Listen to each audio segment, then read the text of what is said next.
এই মুহূর্তে সবচেয়ে বড় খবর, ফেসবুকে সাম্প্রদায়িকতা ছড়ানোর অভিযোগ এনে মন্ত্রী সুধাংশু দাসের বিরুদ্ধে মামলা করল ত্রিপুরা ইনসাফ পরিষদ। মুঘল সম্রাট ঔরঙ্গজেবকে নিয়ে পোস্ট করতে গিয়ে মুসলিম সমাজের ভাবাবেগে আঘাত দিয়েছেন মন্ত্রী সুধাংশু দাস, উঠছে এমন অভিযোগ। মন্ত্রীর পোস্টের পরই সোশ্যাল মিডিয়া জুড়ে প্রতিবাদের ঝড় ওঠে।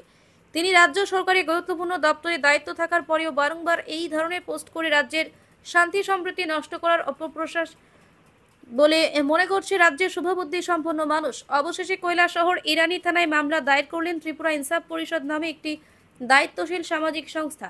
মামলা গ্রহণ করে ইরানি থানা কর্তৃপক্ষ আশ্বস্ত করে বলেন, নির্দিষ্ট জায়গায় মামলাটি প্রেরণ করা হবে এবং আইন অনুযায়ী প্রক্রিয়া চলবে বলে জানিয়েছেন থানা কর্তৃপক্ষ।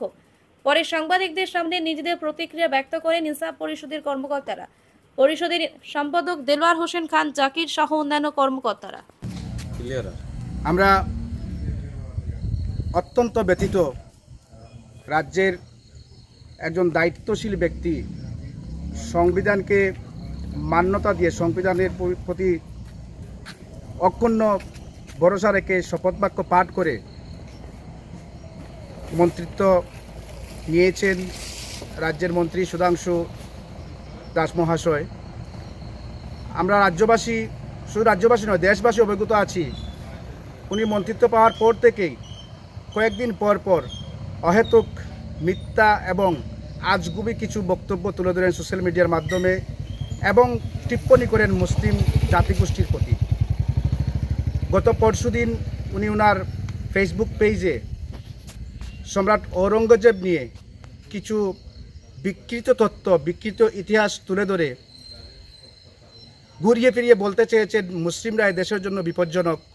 শুধু মুসলিমদের টার্গেট করেননি, উনি বিরোধী অন্যান্য দলদেরকেও টার্গেট করেছেন।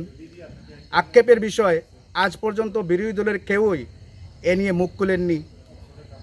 আমরা আজকে ইনসাফ পরিষদের পক্ষ থেকে ওনার বিরুদ্ধে ইরানি থানাতে একটা এফআইআর দাখিল করেছি। থানার বড়বাবুর সাথে আমাদের কথা হয়েছে, উনি বলেছেন নির্দিষ্ট স্থানে উনি ব্যাপারটা ফরওয়ার্ড করবেন।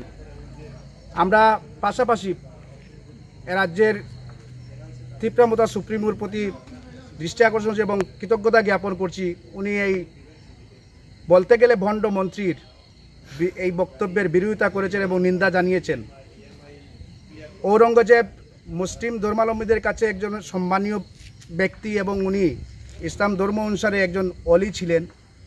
পাশাপাশি মহামতি সম্রাট আকবর মুসলিম হলেও ওনার প্রতি কোনো ধরনের টিপ্পণী বা ওনাকে নিয়ে কোনো ধরনের মন্তব্য আমরা দেখি না। যদিও ইতিহাসে আমরা যতটুকু জেনেছি, ইতিহাসবিদরা জানবেন সম্রাট আকবর রাজপুত রমণীদের বিভিন্নভাবে টাকার প্রলোভন দেখিয়ে, সম্পদের প্রলোভন দেখিয়ে,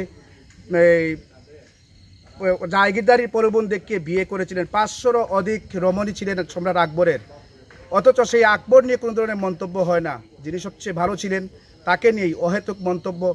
কিছু কিছু ইতিহাসবিদরা বিকৃত ইতিহাস তৈরি করেছেন।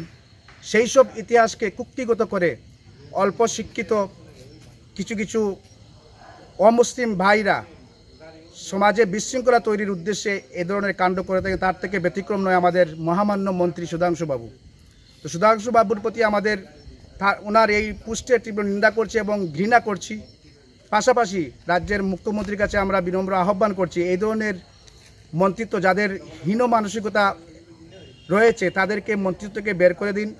এবং যদিও আমরা এটা জানি, উনি ইতিহাস কতটুকু জানেন আমরা বুঝে গিয়েছি, শুধুমাত্র বুট বৈতরণী পার হওয়ার জন্য, হয়তো আগামীতে টিকিট পাওয়ার জন্যে কিছু মুসলিম বিদ্বেষী কথাবার্তা বলে হিন্দু বুটগুলো একত্র করতে যাচ্ছে। তবে আমরা এটা শিওর, শিক্ষিত সমাজ যারা সনাতনী ধর্মাবলম্বী ভাই বোনরা আছেন তারা প্রকৃত ইতিহাস জানেন এবং উনি যে বারবার মুসলিমদেরকে এবং বাংলাদেশের বিভিন্ন বিষয় নিয়ে অহেতুক মন্তব্য করেছেন তার জন্য ওনার প্রতি ওনারাও নিন্দা জানাবেন আমার বিশ্বাস। এবং কিছু কিছু ক্ষেত্রে একজন মন্ত্রী আমরা দেখেছি উনি কিছু পোস্ট বাধ্য হয়েছেন ডিলিট করতে। একজন মন্ত্রী এত কাণ্ডজ্ঞানহীন হয় কীভাবে যে ফালতু একটা পোস্ট করে দিলাম পরে আবার একটা ডিলিট করে দিলাম। সমস্ত বিষয়ে উনি ইদানিংকালে যত পোস্ট করেছেন মুসলিম বিদ্বেষমূলক সমস্ত কিছু নিন্দা আমরা করছি এবং আমরা আশা রাখছি আইনের গতিতে চলবে।